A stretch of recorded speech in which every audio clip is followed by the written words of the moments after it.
V okviru ekotedna vsak dan potekajo ustvarjalne delavnice, na ekostojnicah pa organizatorji predstavljajo in pozivajo k zdravemu načinu življenja, k ekološkemu ravnanju in ločevanju odpadkov. Ja, ves teden bodo tukaj na glavnem trgu potekale ustvarjalne delavnice z ekosebinami. To pomeni, da ustvarjamo iz odpadnega materijala, iz naravnih materijalov in z njimi ustvarjamo spet uporabne predmete ali pa tudi okrasne predmete.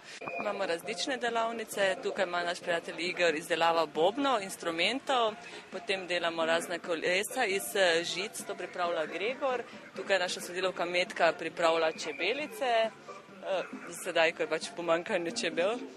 In potem delamo z kuhalnicami tudi različne takšne zadeve, različne živalce in podobno. Biti ekološko ozaveščen in se zavzemati za čisto okolje je danes na žalost bolj trend, kot pa izražanje iskrenega stališča. Zato nas je tudi zanimalo, kako ekološko ozaveščeni so Mariborčani.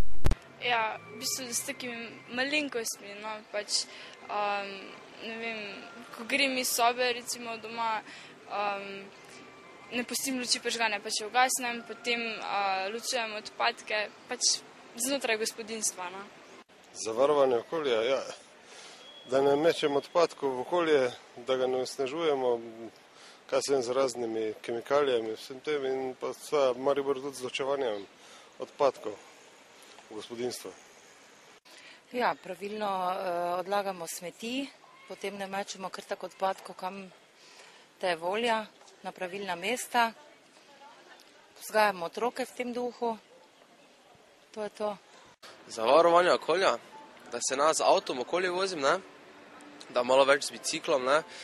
Pa to, kako še skrbim, ne, glih odpadkov mečem tako po tleh, ne, če je le kaki koš, le vržem, pa vodo, ne, nič takih stvari mečem sploh, ne.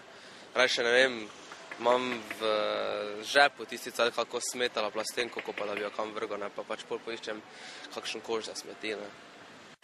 Doma ločujemo odpadke, ker sem pa pedagoški delavec, pa tudi v šoli, no, podpiramo zelo to, tudi smo ekošola in delamo na tem dosti. Z otroci se dosti o tem svojim, tudi svojima dvema dosti o tem pogovarjamo, tako da kar nekaj. Ne vem, smeti mečemo koš, to je to.